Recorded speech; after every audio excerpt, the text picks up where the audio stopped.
O'clock, Gardner, Kansas. Call the meeting to order. Please rise and join me for the Pledge of Allegiance.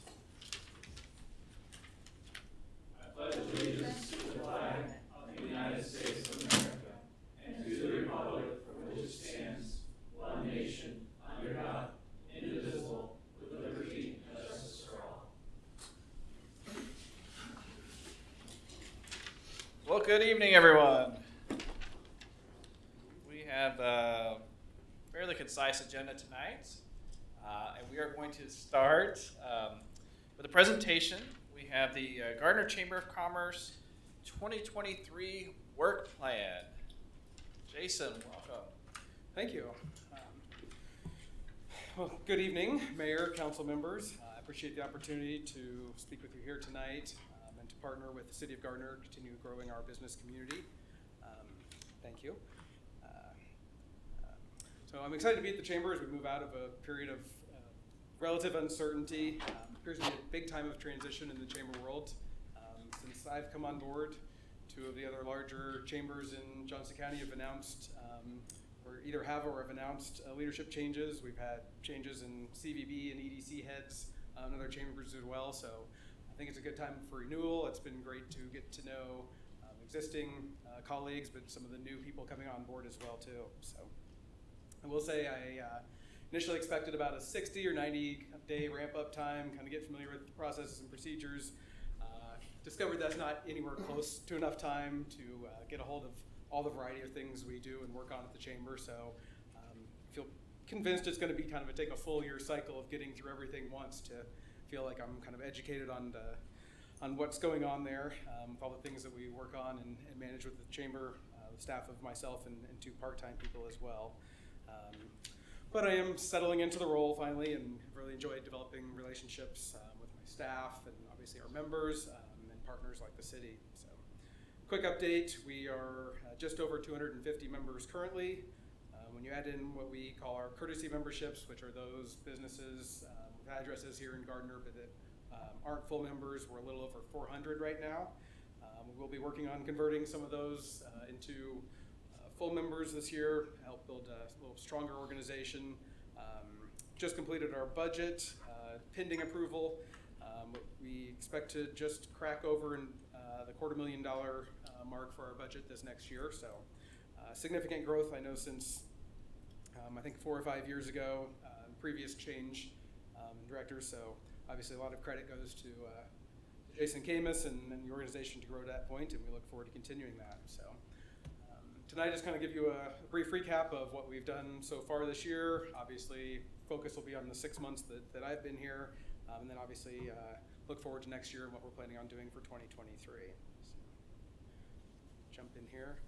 So things we do, specifically that relate to city and promotion.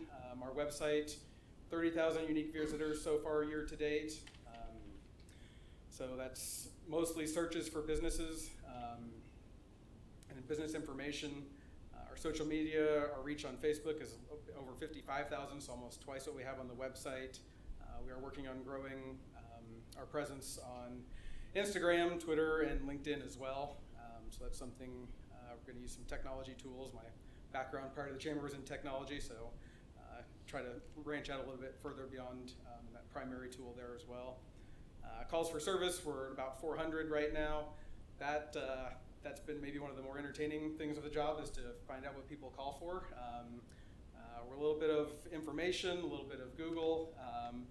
We get things all over the place. So obviously job seekers, job promoters, people calling about events. We had quite a few calls, particularly related to the air show this year, primarily around parking, but just in general. I will say one of the things we strive very hard to do is answer the question regardless of what it is. So even if we aren't the primary resource, we want to try to get somebody the answer if we can get it for them on that first call and just kind of provide that positive connection with our organization and the community. Along with that, relocation information. So we put some design effort around what was before kind of just an Excel spreadsheet listing various single family and multifamily rental locations. We added some utility information outside of city, but yeah, phone and and cable providers and some other things. So we've got that as something we can print and hand out for somebody that stops in, or obviously email out, along with magazines and those kind of informations as well. New resident bags, a little over 300 delivered this year. I want to say thanks to Officer Slimates, who does that with us. They do a great job getting those delivered. My understanding that number is lower than it has been in the past. I think my understanding that's due to a change. Previously, that information comes from city staff when utilities are turned on, and that's now an opt-in program, so not everybody is opting in to get those. But a number of calls and emails will get follow-ups and people saying thank you for doing that. It does really make them feel welcome. Our businesses love being able to get in front of people as well too, so that's a big benefit to businesses. It's one of the big drivers for people joining to be able to get information out to the residents as well. Just before Thanksgiving, we put the wraps on the next edition of GE Magazine, so obviously that was my first iteration through that. It was more work than I expected to be on our end, but kind of a fun process. That should be, it was sent to the printer, so we should start getting those delivered and seeing them coming out fairly soon. I don't have a specific date yet. But that's obviously has membership directory, but a number of feature stories in there. Quick sneak preview, there will be a feature on a previous member of this council, so something you guys can maybe look forward to yourselves to have your own feature in upcoming years, or maybe not.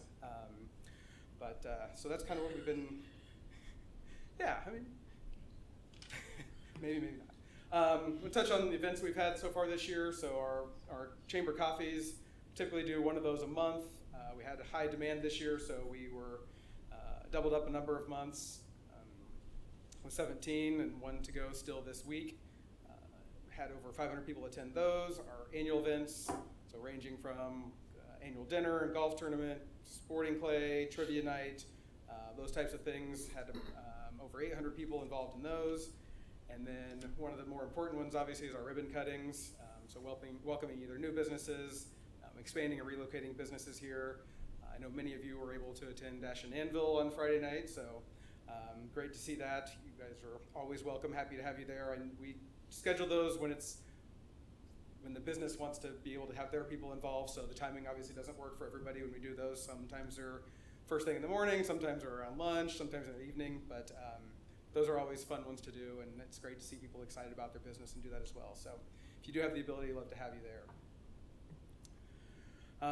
Workforce development, just briefly on this. So I mentioned at the very beginning, we do job postings from our members. They can post them themselves, but generally they're contacting us, and so we'll post those on our website. That's a big portion of our hits, that and lookup information, and then our media wall, which I'll touch on that here briefly. One of the things that I think was at least discussed maybe early last year was partnership with the high school, and we got that kicked off, I think, right at the beginning of the school year this year.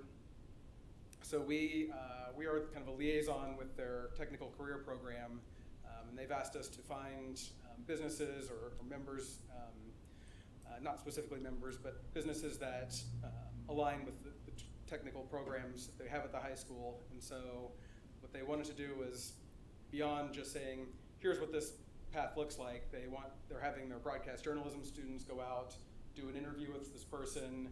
They're putting together kind of some B-roll footage and putting that into a video production, and they're going to run it during their video school announcements. And then during that same week, they will have that person, hopefully that same person, but somebody from the same organization there at lunchtime to be able to answer questions. So the kids have heard more about a specific organization, have seen a face, and so that face maybe seems familiar, and so hopefully encourages them more to go up to people. They said it's not been as successful in the past when it's just a couple of tables of people sitting there and kids don't necessarily want to walk up and talk to them. So that first one is supposed to happen this week. I haven't seen the video itself yet, but that will be with somebody from Olathe Health regarding the nursing program. We've lined up someone for their construction program, so that'll probably be, presuming, beginning of their second semester here coming up. So something fun to work on with them. It's great to be involved with the school and the kids there as well. Tourism and marketing. We have a bi-weekly newsletter, reaches over 1,100 people currently. We try to have something from the city, county, business, and then members, and then kind of general information in there each time. So Gardner Parks and Rec information, you guys do a great job of having lots of events going on, so we never hurt for having something to put in there from the city perspective. Obviously, Johnson County Parks and Rec as well. One of the things that took me a while to get a handle on is the number of tourism-related organizations that exist and that we're a part of. So a few of those are listed here. So Regional Destination Alliance, which is Kansas City-wide, Northeast Kansas Tourism, which is the state's visitors program, and it's just the Northeast Quadrant group. Obviously, Visit KC, part of their organization. And so on a monthly or bi-monthly basis, we're providing event listings or destinations, attractions, those type of things to all these organizations, and then they're doing the marketing either in print, website, social media, those types of things. This year we obviously had the air show, looking forward to having that again next year as well. The Fountain City Con that happened at New Century Fieldhouse. So we delivered and put out a few dozen posters and print material for both of those events throughout a variety of businesses here in the city. And then touch in a moment on what we've done at our office, but we instead of kind of a table with information sitting out, we've got an actual literature rack outside our doors now, kind of rotating, and so we're able to display all of the information on GE magazines and area attractions and those types of things. We also bought a second one and installed at the library, and obviously they've closed at the moment. I think we're opening here in a couple of weeks, but we were going through and replacing literature 2 or 3 times faster than we were at the one by our office. So getting a lot of traction at that one, so it's great to have gotten that one installed as well too. Like I said, special projects, I would say probably half the time of the 6 months I've been here, there's been something going on relating to an office remodel project. If you've been involved in those, they are never short-term. Even on an office space, it's about 450 square feet. But if you haven't been by, please stop in anytime. The results, I think, are terrific. If you've seen this space before and see it now, it's quite a bit different. It's a little hard to tell in the thumbnail here in the picture. When I mentioned the media wall earlier, in the center there, it's standard television screen, but we're doing event promotion, marketing, news, those types of things on a rotating board there as well too. So Spaces Inc. did a great job with our project. One of the events we held was an open house. So that was a lot of effort. Beyond what they did was some of the internal demolition and those types of things we were responsible for, so managing that took quite a bit. We did have a candidate forum last month, or I guess it was in October, for last month's election for our House District representative. We had about 20 people there in person, another 16 at its peak live when we streamed it on Facebook, which aren't great numbers, but subsequently either on our social media, it was also posted on votejoco.com, which is part of the Johnson County Public Policy Council site, had over 1,400 views of that forum, so I consider that to be a great success and something we will continue to do in a variety of races going forward. In the Mission Main Street, obviously we're all aware of the construction project that's been ongoing, and we were looking to do something to help maintain the businesses along there, not specifically members, but just in general. So we came up with the idea for people to just take pictures of their receipts for any business along Main, send it to a special email address, and then we did $100 cash drawing at the end of the month for the last 3 months, and promote that, just to try to encourage people to do that. We're not sure what that's going to look like in 2023. We'll do something. We're kind of tweaking how we're going to do that a little bit, but something we obviously want to continue to promote as the project moves along and hopefully wraps up soon. So.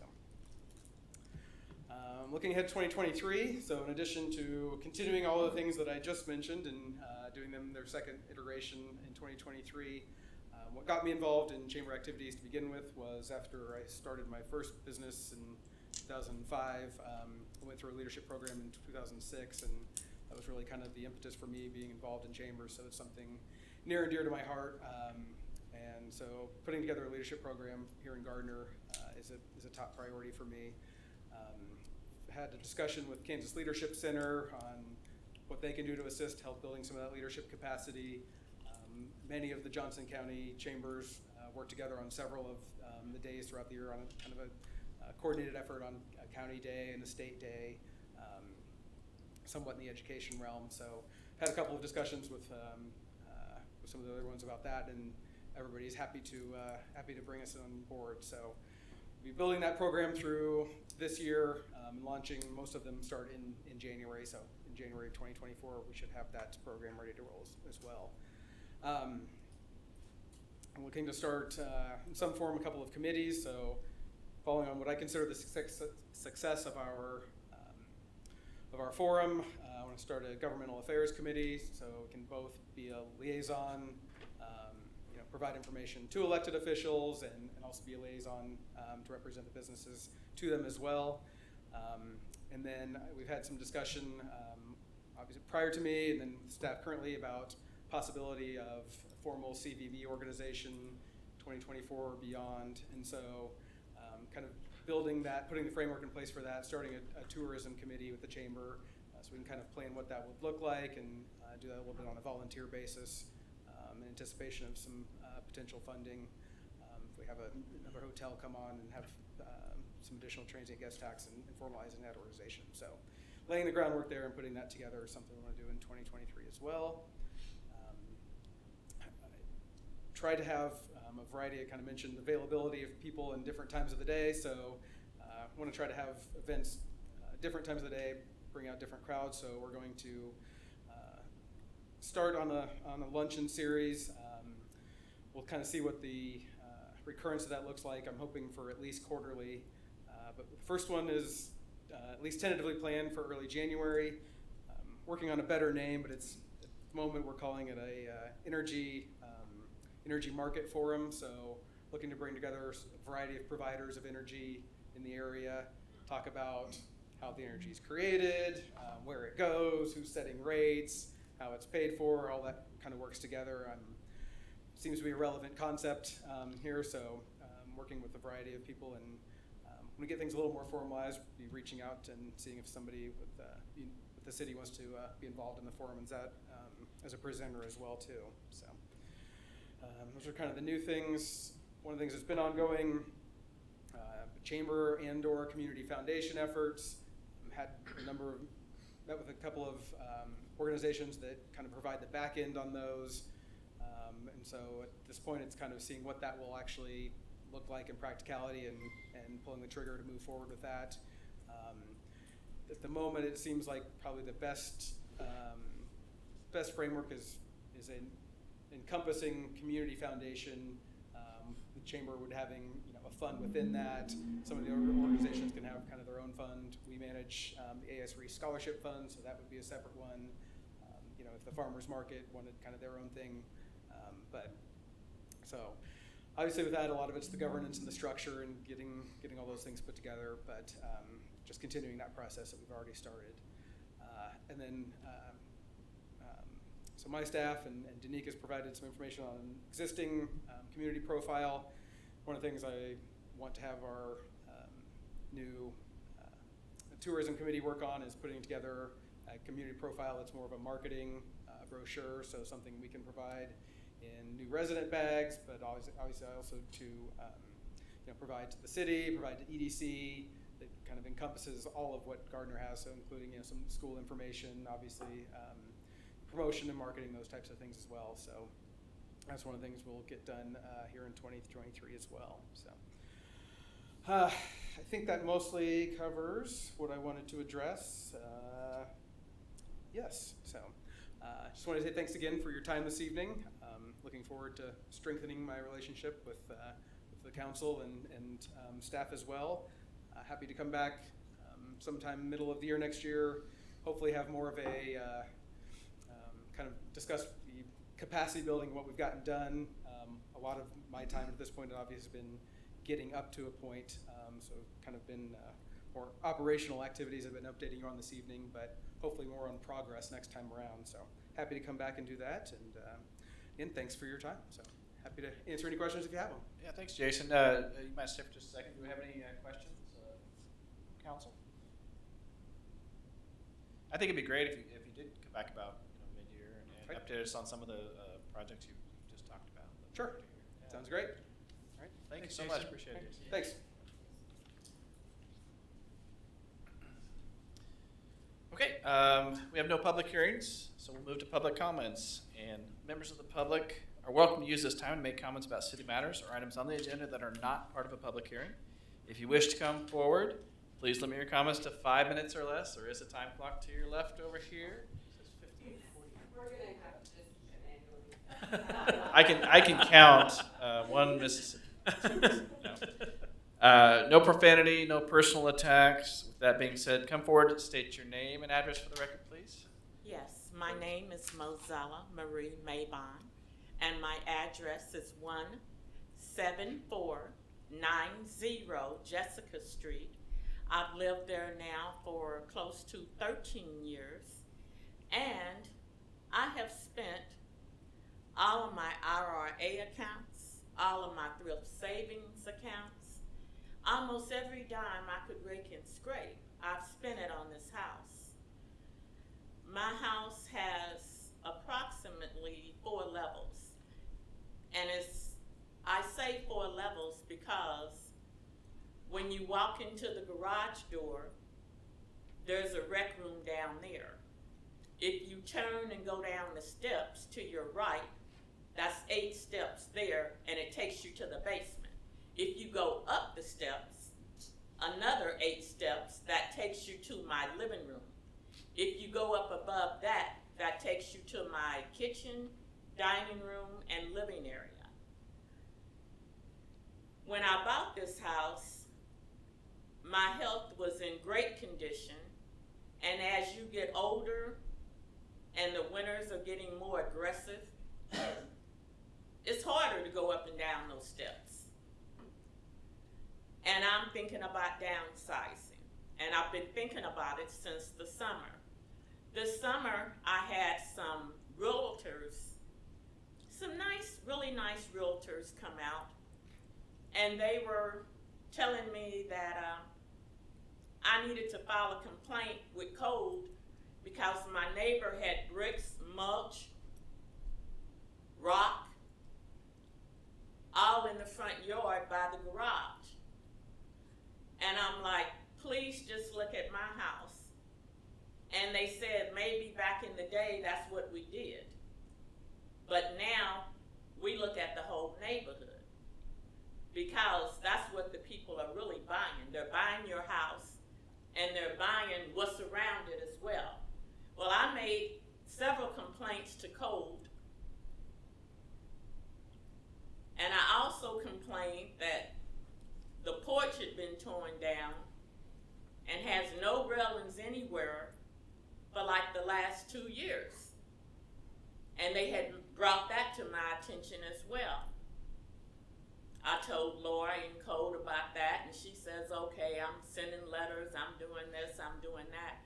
I'm here tonight to let you know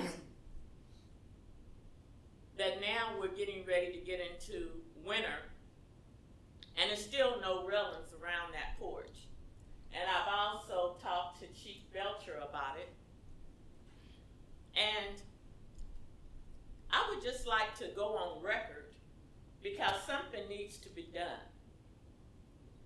And I don't know exactly all the places I can go to file complaints. I don't know. I'm just tired. I'm old and I'm tired, and I just want something done. And I came here tonight to seek the help of the council, of the mayor, and of everybody in this room that has a position. I need help. This is bigger than me. And I've gotten nothing done.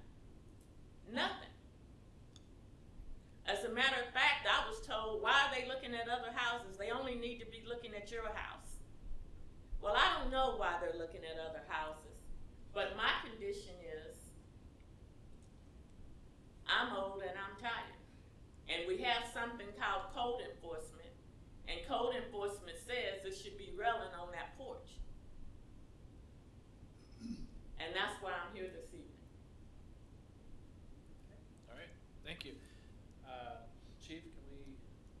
follow up on that? Yeah, I can follow up with Laura in the morning on that. I've talked to Ms. Mabon before, we're talking about the railings issue, and then we've talked about some other issues before, but I can follow up with Laura in the morning. I think I talked to you, Chief, about the railing issue just last week. Okay. Well, if you, why don't we follow up, and if you still don't have resolve, you can come back in 2 weeks and we'll discuss it further. Thank you, sir. Mayor, I'm gonna go ahead and add to Chief Belcher just very quickly here. It's my understanding Laura did send some letters last week because this issue was brought to the attention of a couple of staff members in various departments. I do know that our building inspectors are gonna be working with Laura, but Laura had to start the complaint process. My understanding was that she did start the letter or sending the first notice of letters on this issue.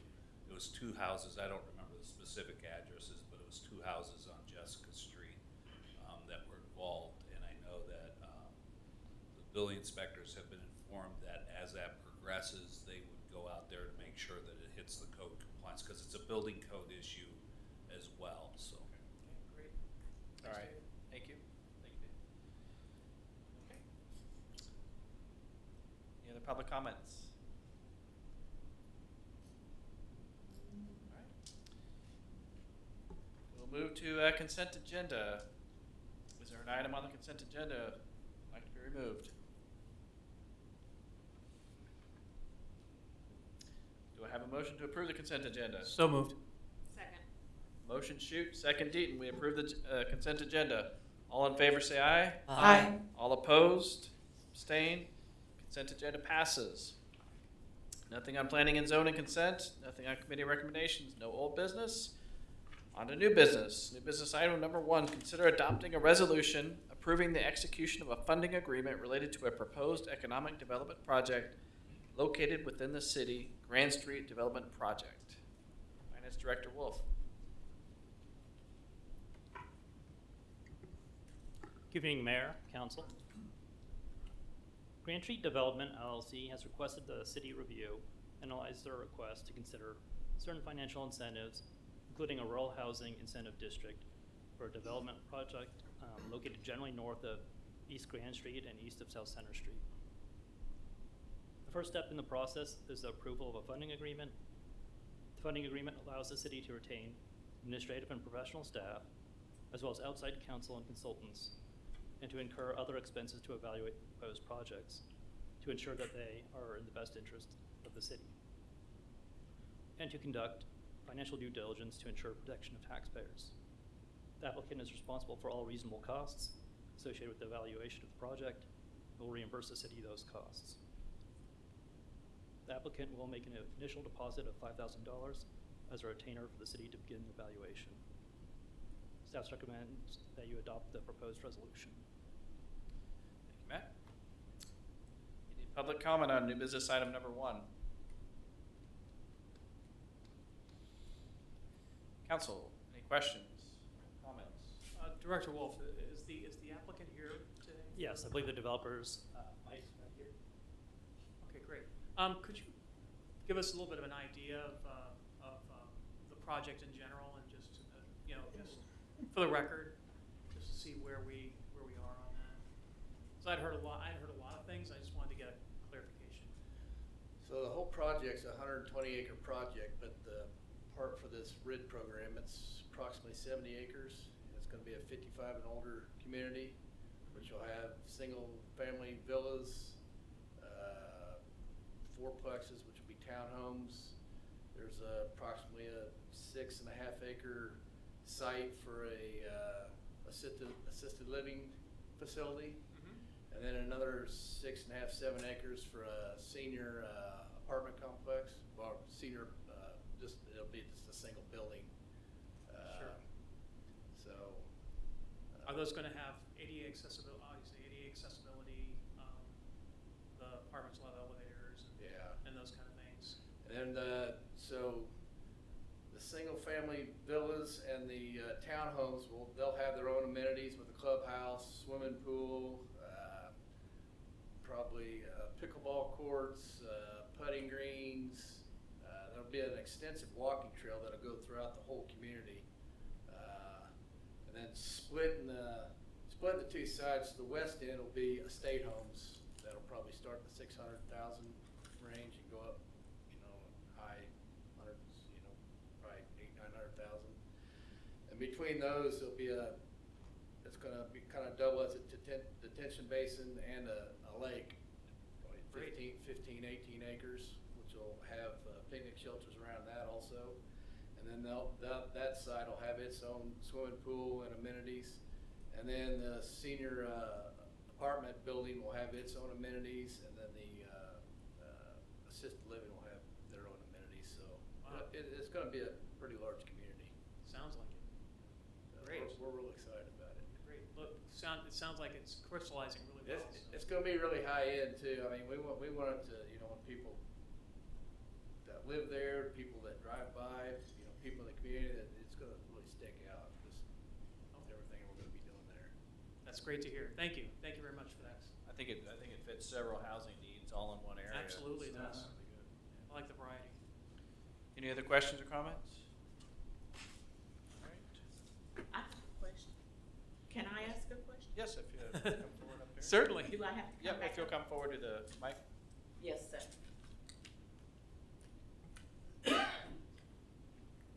Like I said previously, I'm Mozella Marie Mavon, 17490 Jessica Street. I'm thinking about selling my home. So my question is this going to be affordable housing? Are we going to go by income? Or are we going to, I'm talking about the senior assisted living as well as the apartments. I'm not sure. I think there might be tax credits involved. I'm not certain about that. Is that? But I'm just wondering if it's gonna be affordable for somebody to be able to afford to move in there. I'm just like, are we talking about maybe 3,000 a month, 4,000? Have we gotten that far into it yet to see? No, at this point, this is just a proposal. It still has to go through the planning process, including the So it planning has not been commission. accepted as of yet? We're not even, we're still in the early stages of that process. Still has to go to the planning commission and then ultimately to the city council. Well, I hope that's something that we do think about, that the residents of Gardner should be able to move there, especially if you have longevity in the community. Please don't have it priced so high that everybody from Johnson County, Mission Hills, and maybe even Grist Lake come over here to live and outsource our poor people out. Thank you. Thank you. I think our intention is to try to keep the residents here. Thank you, sir. Thank you. Do you have a motion for new business item number 1? So moved. Second. Motion Deaton, second Baldwin. We adopt resolution number 2117, a resolution of the city of Gardner, Kansas, approving the execution of a funding agreement related to a proposed economic development project located within the city, Grant Street Development Project. City Clerk. Councilmember Roberts, Yes. Councilmember Shute, Yes. Councilmember Baldwin, Yes. Councilmember Ween, Yes. Councilmember Deaton, Yes. Resolution number 2117 passes. New business item number 2, consider authorizing the purchase of land for future substation 4. Gons. Good evening, mayors, city council. Early this year, city council authorized the execution of a contract with Olson for the site location, land acquisition, and preliminary design of substation 4. The phase 1 substation siting report identified a 10.83 acres site located in Clare Road as the best option for substation 4. With council approval, city administrator began negotiation with the landowner, which is New Life Community Church. On August 3rd, 2022, the city sent a letter of intent of purchase to New Life Community Church, offering $280,000 plus. The offer was accepted. Later, on August 16th, 2022, New Life Community Church signed a real estate sale contract. So the staff recommends authorizing the purchase of that 10.3 acres for the new substation. Thank you, Hans. Any public comment on new business item number 2? Council, questions, comments? Just happy that New Life accepted that offer. That's a great price. And we appreciate the work that they did with us to get that done. It'll help our entire east side of I-35 to develop. So thank you.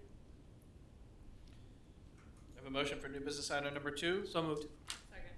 Motion Shute, second Deaton. We authorize the city administrator to execute the purchase of 10.83 acres of land for a total of $280,009.62, including a $20,000 deposit of earnest money with an agreed-upon title company. All in favor? Aye. All opposed? Abstain? New business item number 2 passes. Thank you, guys. Okay, we will move to council updates. Let's start with Public Works Director Headley. Start with me. I know, we're switching it up. Nothing for tonight. Mr. Nopick. Well, going second, I have nothing for tonight. This is, I got him early, so. Yeah. Parks and Rec, Mr. Bruce. Nothing tonight. Thank you for everything you put together for the Christmas in the park. I thought we had a great turnout. Amen. That's great. Yep. So I think it went really well. Thank you. I'll also say that every time I go past there, I see something new. I don't know if there's something new, but there's always something new. Oh no, they ramped it up this year. It's great. Yeah. It looks awesome. Yeah. How many hours does it take them to? Do you keep track of that?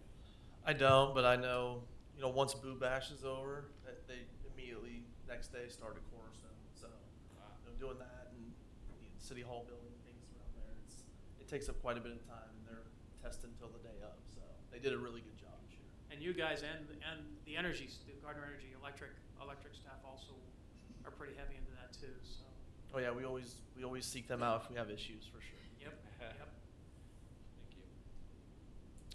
Thank you. Utilities Director, Guns Garcia. Nothing tonight. All right. Chief Belcher. Nothing. I did see we've had a good response so far on our applicants. Is that right? Yeah, we have.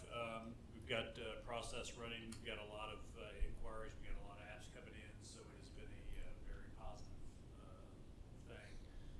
We had a lot of discussion with some of the surrounding agencies who took notice of what we did. So it was very nice. Good. Thank you. City Clerk Sharon Rose. Nothing for me tonight. And it's Director Wolf. Nothing tonight. Deputy Administrator. Nothing tonight, thank you. City Clerk. I'm sorry. City Clerk. City Attorney. I'm sorry. Switch. I apologize. I knew I was on such a roll. I knew something would I had to trip up there. Nothing for me. Okay. Thank you. City It's Administrator. probably a good time for me to tell my story. So we got a complaint over the weekend from somebody in Willow Springs subdivision, and it was forwarded to us by Mark, and we responded to that. You just all got a second complaint that's covering the same topic. I will, after the meeting, send you the response that we sent to Mark so that you can respond accordingly. So it is, it's private property.